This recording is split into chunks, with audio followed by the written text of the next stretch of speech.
Continuing with our press conferences regarding coronavirus disease, COVID-19. Good afternoon, everyone.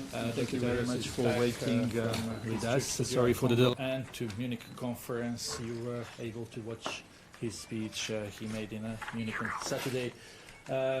We again have a journalist following us on our Twitter account. We have journalists dialing online and watching us, dialing through phone and watching us online. Again, it's a 0 star if you're on the phone, and it's a clicking a raise hand if you are online. We will have an audio file and we will have a transcript of this press conference.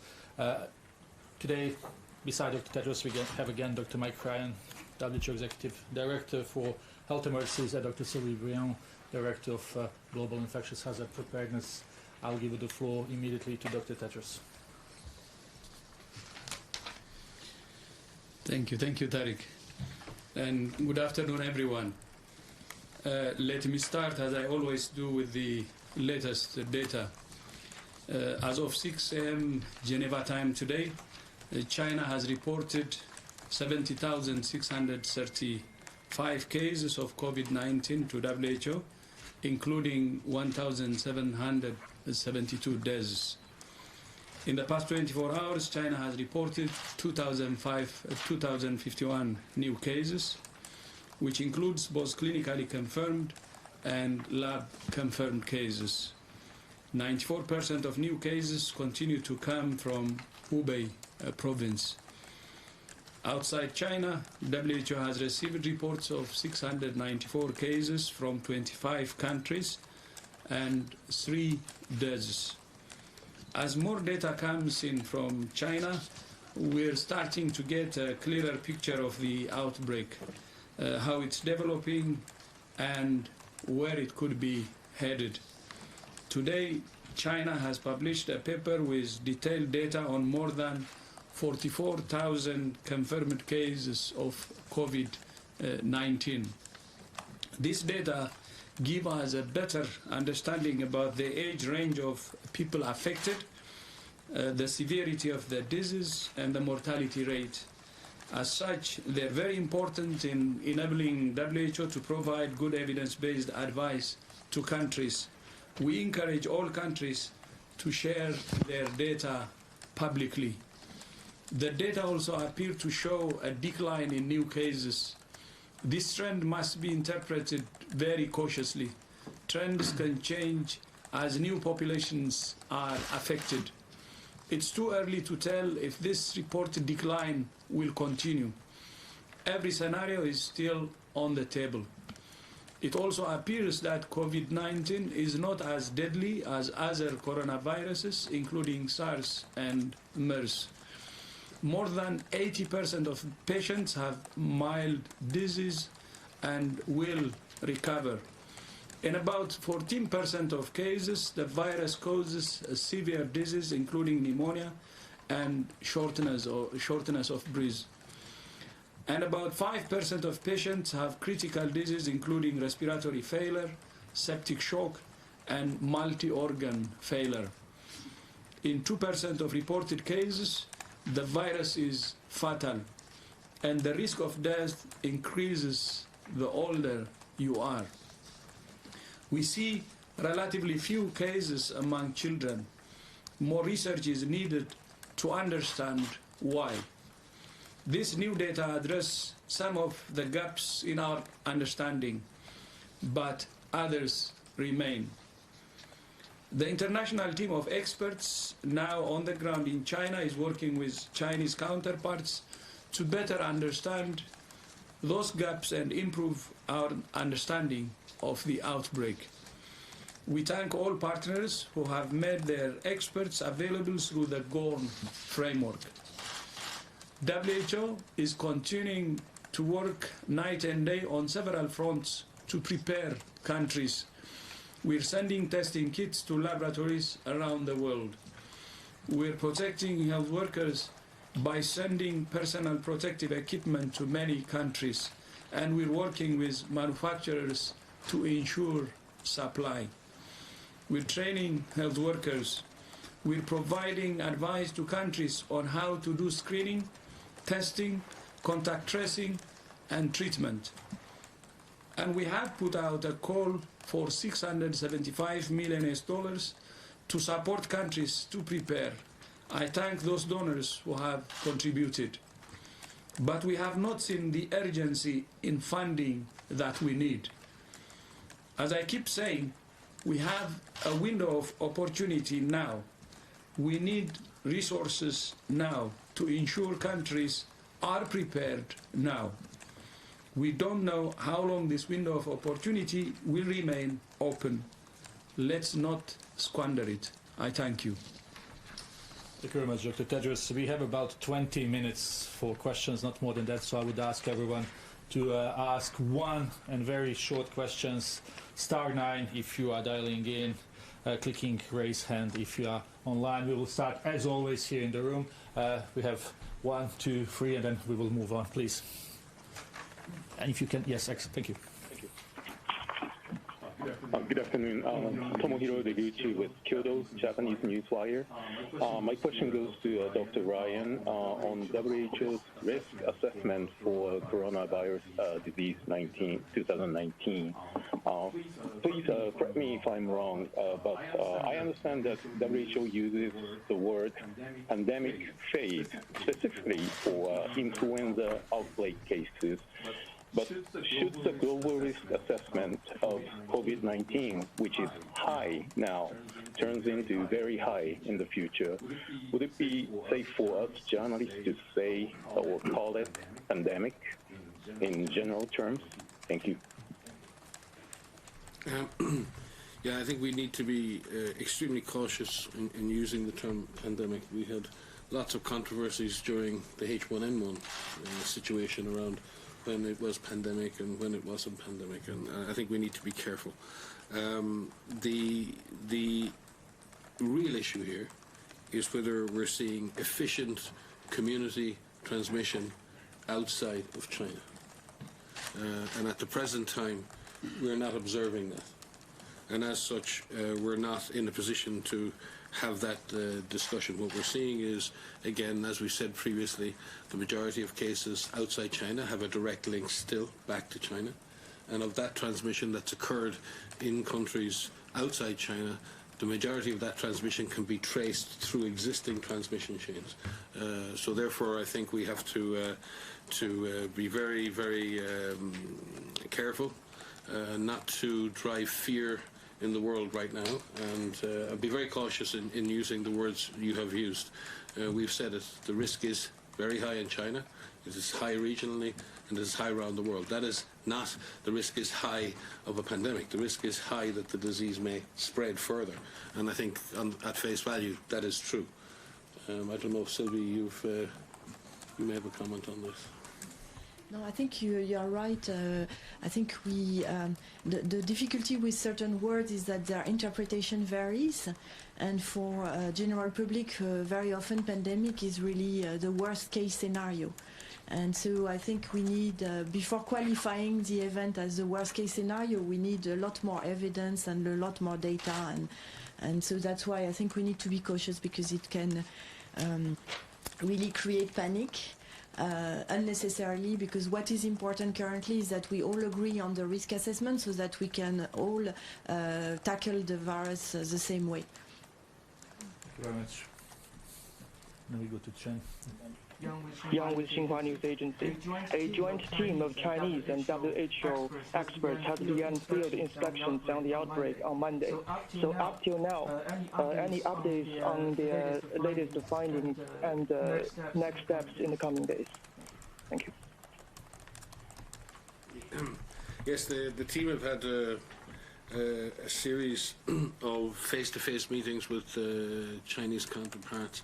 And it's excellent to see such eminent international experts working side by side with their Chinese counterparts now. Much of the work over the last 72 hours has been in laying out and agreeing on what are those outstanding questions. We've been speaking about those unknowns, and it's agreeing what we know, agreeing what we don't know, and agreeing what is the best way to access the information on what we don't know. The team will then be able to to go and visit provinces and see things on the ground and continue that work together. And again, we reflect on the fact that this is a collaboration between Chinese scientists and scientists from the international community, and it should be seen as such. Chen, please, and then Agnes, then we will go online. Okay, Chen from Xinhua News Agency. My question is, a WHO advisor recently said that new coronavirus could infect 2/3 of the globe. It's still today a concern of the world. What's your comments on this estimate? Thank you. WHO works with many people around the world, and people can express views on likely scenarios. And many of you have seen the various ranges of R0 or R0 that's been proposed, and all of that is important in generating hypotheses for possible scenarios in the future. But we've dealt with this previously because we had some of the same predictions last week from other scientists. All predictions are important. Most predictions are wrong. And I think we need to be careful with that. Agnes, please.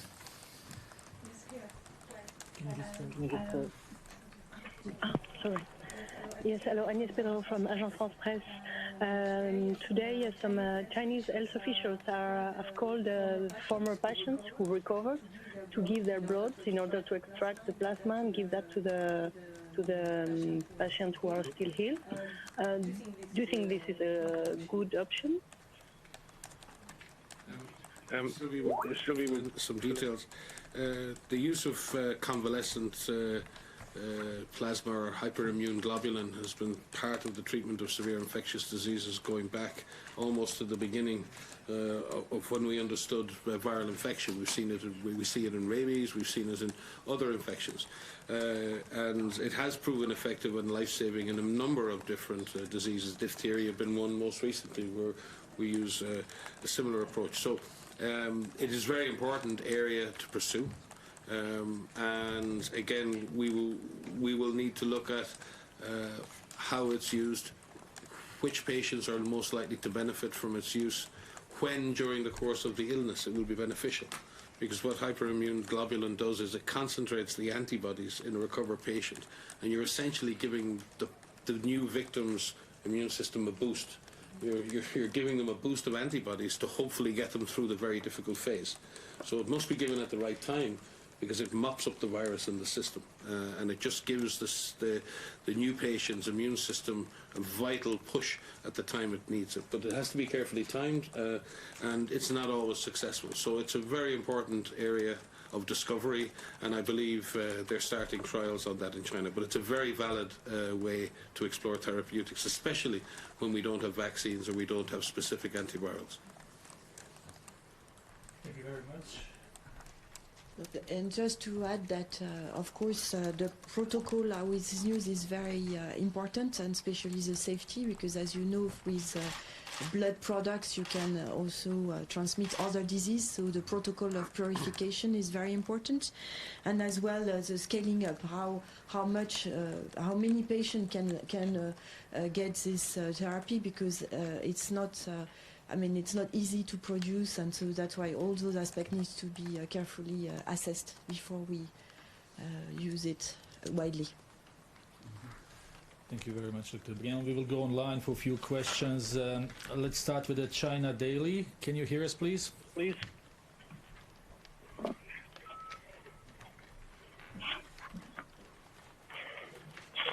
Hello, do we have anyone online from China Daily? If not, Chris, can we try someone from colleagues from Switzerland? Do we have anyone online?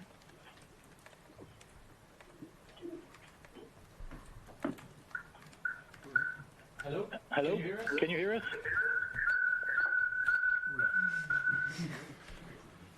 That's not really it. Let's maybe go back to the room here. We have a friend from Irish Times who joined us for the first time, and then we may go back online later. Please. Thank you, from the Irish Times. Could I ask if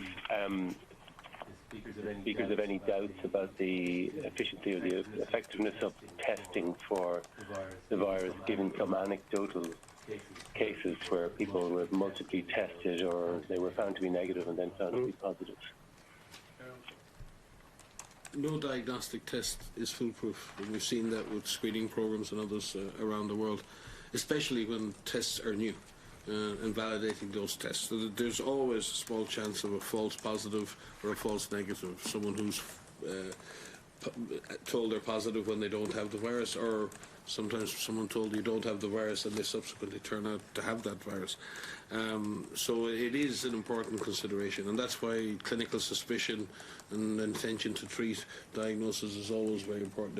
If there's an epidemiologic link with the previous case, and if the person is extremely ill and you get a negative test, you would always retest that patient. So the retest protocols and then validation of those samples in reference labs, especially where countries are testing for the first time, we require and ask countries to share their first 100 samples with an international reference lab so that we can validate their testing protocols. So there's a lot of checks and balances in place, but again, we rely on common sense. No test is foolproof, but what it does allow is busy clinicians and others to identify those patients who have COVID-19 and treat them accordingly. Very much. We will try one more time to go online. We have someone calling us from Canada. Can we try? Can we try? Can you hear us? Yes, can you hear me? Yes, please. Yes, please. Can you introduce yourself? Yes, my name is Jean-Benoit Legault. I'm with the Canadian Press in Montreal. There are reports that roughly 100 passengers have now been infected on board the Diamond Princess. What more can you tell us on that front? And if possible, I would like to hear Dr. Briand very briefly on this matter. Thank you. In French. Thank you. Oh,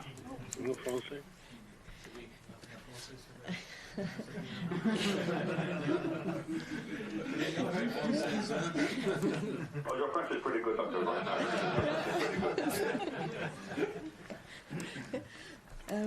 Yes, so on this issue, I think what is clear is that it's very difficult to make sure that the infection prevention and control measures are difficult to implement in a ship environment because there are a number of factors that are very difficult to be put under control, and we have seen this in many other occasions for other infections like for noroviruses or other type of infections. So it's not specific for COVID-19, and so that's why we are working very closely with the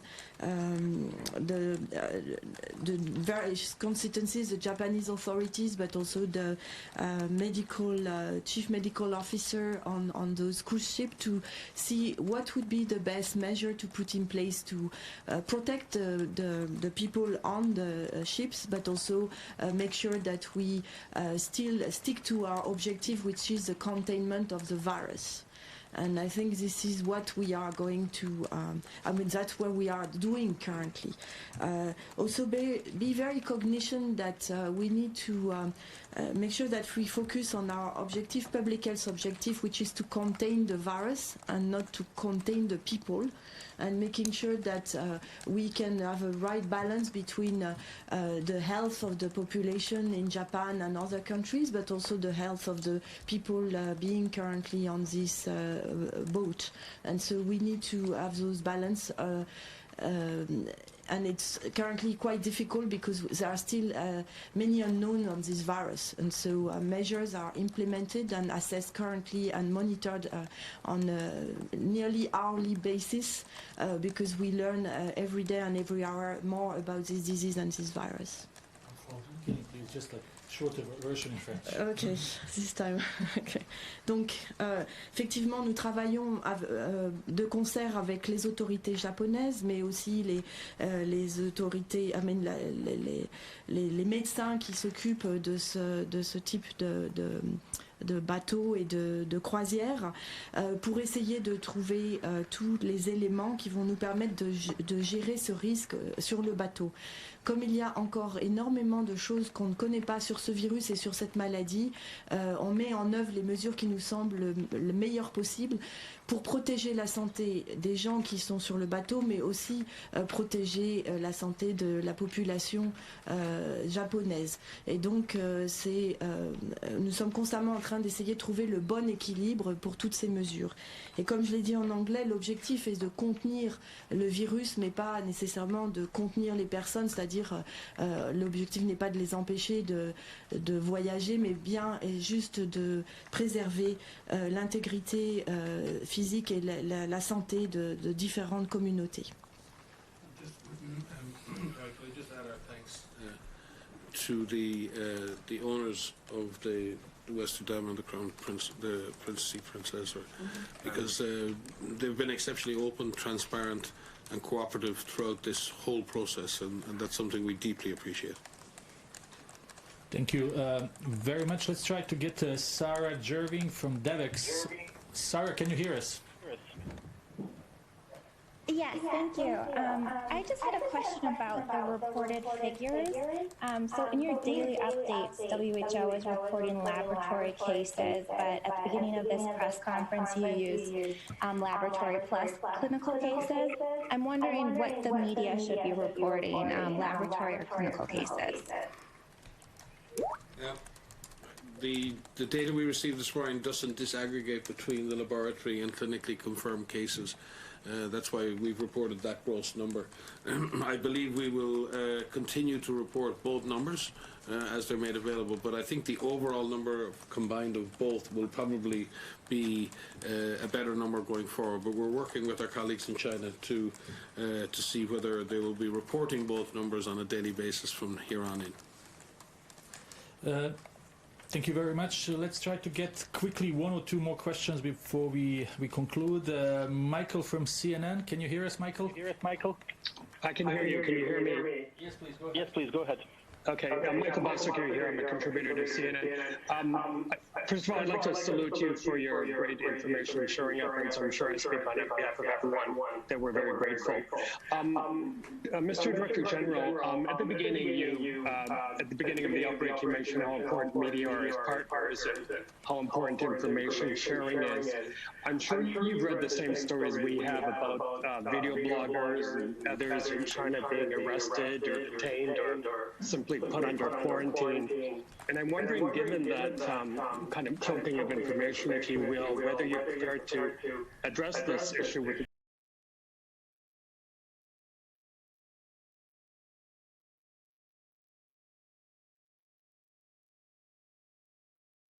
if you will, whether you're prepared to address this issue with the Chinese authorities and remind them of how important during an outbreak like this is free flow of information, as long, of course, as it's accurate and verified. Thank you. Mm-hmm. Would you like to? Yeah. No, we always encourage and would always encourage openness. We say the same, and one of our own principles here is we don't, when we get misinformation, our job is not to go after the people who release misinformation. It's to put out good information and give people the best information. So it's not about going after the messenger. We do encourage openness and transparency at all levels. It is the best way for public health to do its job. And it doesn't matter what country you're in, it doesn't matter what level you represent. So openness and transparency is the way forward. And we do always, like in the case as Sylvie referred to, the quarantine ships, we always have to balance the public and common good against the rights of the individual. And sometimes that's a very difficult balance to strike. And that has been a historical balance to strike. And we've seen that in 1918 in the Great Pandemic, where governments, including your own in the US, had to make some very difficult decisions about quarantine, very difficult decisions about information sharing, and that is, you know, it's something that you can't ignore, and it's very important that all governments are able to balance the good of society and the community against the rights of individuals to openly communicate. Thank you very much. I think we have time for one more question. But short one, please. Hugo Miller from Bloomberg News. Dr. Ryan, you were just talking about protecting the rights of individuals. And although travel advisories are to be taken very seriously and not entered into lightly, is it too early to talk about any kind of a suggested travel ban on cruise ships, even within certain regions, to steer clear of Asia, to preclude the situation where you have to make these difficult choices between keeping people corralled on a ship for weeks on end? Yeah, I think I take your point, but even the construct of your sentence, to steer clear of. We have a group of people saying we should steer clear of cruise ships or steer clear of airports or steer clear of certain ethnic groups and steer clear of other things. We have to be really careful here. There's no zero risk in the world for anything. What Sylvie mentioned is we need an approach to managing risk that allows us to continue to operate as a society while minimizing the risks we know about. And that doesn't matter if we're talking about travel or meetings. It doesn't matter if we're talking about cruise ships. These are manageable risks. And again, we need to reflect on the fact that the vast majority of these cases are within China. When you look at the population attack rates within China, and you look at even within Hubei and Wuhan, we're talking about an overall attack rate of about 4 per 100,000. You know, this is a very serious outbreak, and it has the potential to grow. But we need to balance that in terms of the number of people infected. Outside Hubei, this epidemic is affecting a very tiny proportion of people. So if we're going to disrupt every cruise ship in the world on the off chance that there might be some potential contact with some potential pathogen, then where do we stop? We shut down the buses around the world, and what happens when other countries are affected? Do we take the same measures in that case? So we need to be extremely measured in what we do, and everything we need to do needs to be based on public health. It needs to be based on evidence. It needs to be based on a principle: is there's no such thing as a zero risk, and every single person on this planet understands that. It is impossible to reduce risk of anything to a zero. To add to that, measures should be taken proportional to the situation, based on public health, science, and evidence. And blanket measures may not help. So that's what we're trying to say. Otherwise, as Mike said, there is no zero risk, but it has to be proportional to the situation. I was thinking transport as opposed to leisure, in the sense that transport and buses, trains fit into one category, cruise ships is a perhaps cleaner line, but sure. But again, there were risks. There were some specific risks associated with a small number of cruise ships. And again, the risk of that has waned. So I think we again need to be realistic about what has happened, but very often in life what has happened doesn't determine what you do next. So I think we need to separate the past from where we are now. What's the evidence now? And then where do we go from here? So I fully take your point and I fully take your concern. But we need to remain very balanced before we knee-jerk ourselves into unfortunate situations. And I particularly would say in the case of stigma, and if we leave aside the issue of cruise ships, if I don't get to take my cruise ship holiday, maybe that's not the end of the world. But there's a lot of people around the world who've suffered stigma and profiling and other things. And we should maybe be concerned about that and ensure that people around the world show solidarity with those affected and don't extend risk beyond what's reasonable. And again, we need to avoid stigma at all costs. Thank you very much, Jamie. I'm really sorry, but we'll have an opportunity again, and our guests have to go now, so we will conclude here. Thanks everyone for watching, and we will have audio file and transcript. Please follow us on our social media platforms and on the website. Situation report will come again tonight. Thank you very much.